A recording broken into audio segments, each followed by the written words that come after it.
আপনারা দেখছেন বিকে টিভি, কোটি মানুষের কথা। আজকের সংবাদ। নমস্কার, আমি কমল কুমার সরকার, সম্পাদক বাংলাদেশ পূজা অর্জন পরিষদ, কাউনিয়া উপজেলা শাখা।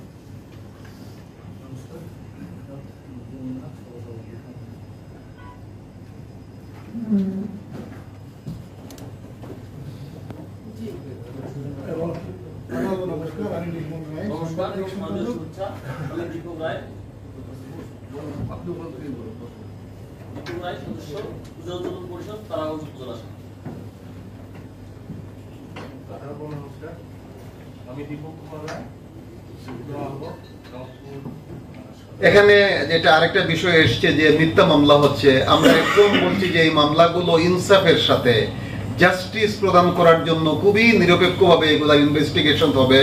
আমি ব্যক্তিগতভাবে এখানে ওসি সাহেবরা আছে, আমি ব্যক্তিগতভাবে ফোন দিয়ে বলেছি, ওনারা এখানে আছে, যে একটা মানুষও যেন অন্যায়ের শিকার না হয়। যদি কোনো মানুষ অন্যায়ের শিকার হয় তাহলে সৃষ্টিকর্তার কাছে আপনি জবাব দেবেন। কথাটা আমি এই কথাই বলেছি। আমি এই কথা বলেছি যে দেশের যে প্রচলিত আইন, এই আইনের ফাঁকফুকুর দিয়ে তো আমরা অনেক কিছুই করতে পারি, বাট আমি অফিসার ইনচার্জদের বলেছি যে সৃষ্টিকর্তার কাছে আপনাকে জবাবদিহিতা করতে হবে যদি কোনো নিরপরাধ মানুষ কোনো তদন্ত কার্যক্রমে অন্যায়ের শিকার হয়ে যায়। এটা আমাদের কমিটমেন্ট। মব জাস্টিসের প্রশ্ন যেটা এসছে, সরকার খুবই অ্যালার্ট, আমাদেরকে নির্দেশনা দিয়েছে, আমরা সবাই মিলে এগুলো হতে দেব না ইনশাল্লাহ।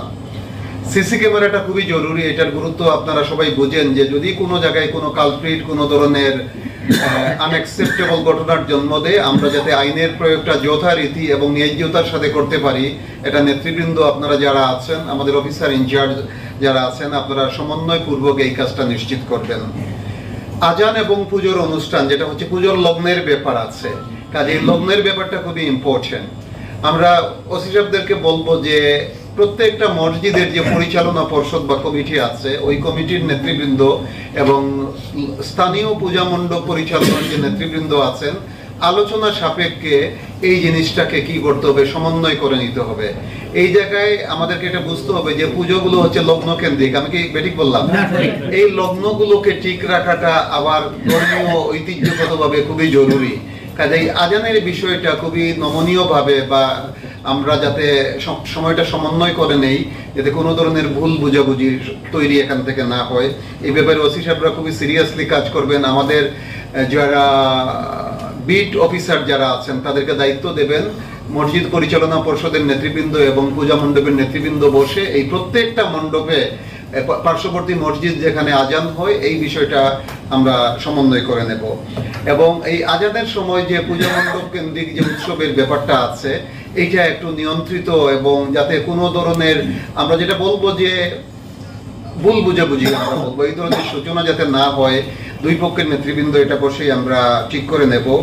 আর বিচ্ছিন্ন পূজা মণ্ডপ কিছু আছে, যেটা দেখা যাচ্ছে যে বেশ যাতায়াতের সমস্যা আছে, রাজিয়া যেটা বলছে, এই জাতীয় বিচ্ছিন্ন পূজা মণ্ডপের সংখ্যাগুলো ওসি সাহেবরা তালিকাভুক্ত করবেন, নেতৃবৃন্দের সাথে মানে পূজা মণ্ডপের নেতৃবৃন্দের সাথে সার্বক্ষণিক আপনারা যোগাযোগ রাখবেন এবং এগুলোর ক্ষেত্রে অধিকতর নিরাপত্তা কিভাবে নিশ্চিত করা যায় এটা আমরা সম্মিলিতভাবে যাতে নিশ্চিত করতে পারি।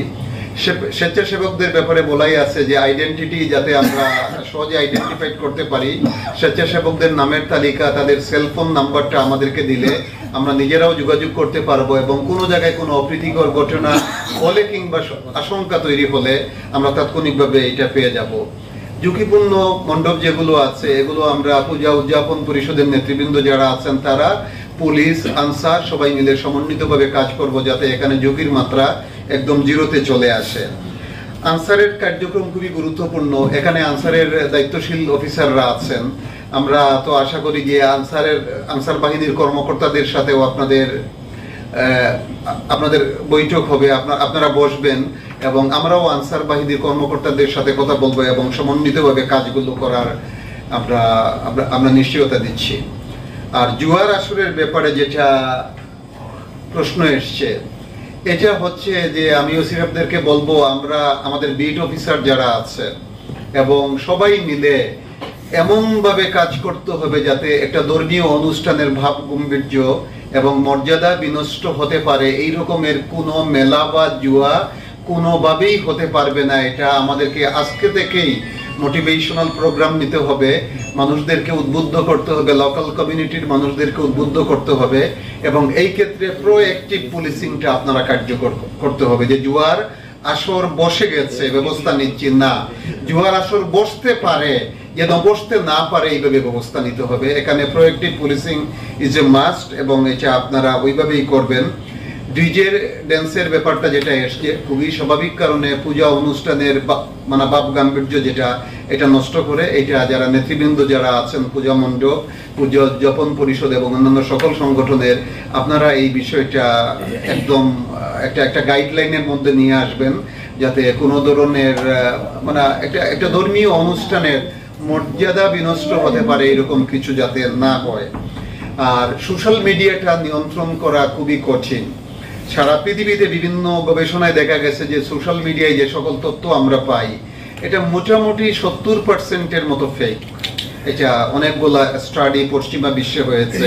পশ্চিমা বিশ্বে যেখানে মানুষজন অনেক সতর্ক, ওখানেও এইসব গবেষণায় এসছে যে 70% ইনফরমেশন হচ্ছে ফেক।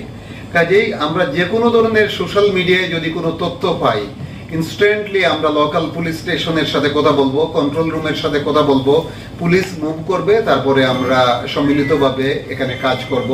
আমরা কেউ যেন সোশ্যাল মিডিয়ার কোনো ইনফরমেশন দ্বারা প্রভাবিত হয়ে কোনো অন্যায্য কিংবা অপ্রীতিকর কোনো অবস্থার সৃষ্টি না করি, আমাদের প্রত্যেকেরই সতর্ক থাকা উচিত। আর সবকিছুর পরে যেটা হচ্ছে যে এখানে অসংখ্য গুরুত্বপূর্ণ তথ্য এবং নির্দেশনা এসছে, আমরা সবগুলো নোট ডাউন করেছি। এই মনুষ্যত্বের মূল্যবোধ লালন করে আমরা সবাই মিলে একটা সম্প্রীতির বন্ধনে আবদ্ধ থেকে অসাধারণ মর্যাদাপূর্ণ এবং ভাব গাম্ভীর্যপূর্ণ পরিবেশে এবারের পূজা আমরা সবাই মিলে উদযাপন করব। আপনাদের সবার ইনভাইটেশন আমরা গ্রহণ করেছি। আমরা অসংখ্য মণ্ডপে যাব এবং আমরা আপ্যায়ন গ্রহণ করব। আমাদের তরফ থেকে সর্বাত্মক যে সহযোগিতা, এটা তো রাষ্ট্রীয় দায়িত্ব, এটা হচ্ছে রাষ্ট্রীয় দায়িত্ব, এটা হচ্ছে রাষ্ট্রের নির্দেশ। বাট আমরা মন থেকে বলছি যে আমরা রাষ্ট্রের দায়িত্ব পালনের সাথে সাথে মানবিক সকল দায়িত্ব পালন করার জন্য শতভাগ প্রস্তুত আছি। এটা হচ্ছে আমাদের কমিটমেন্ট।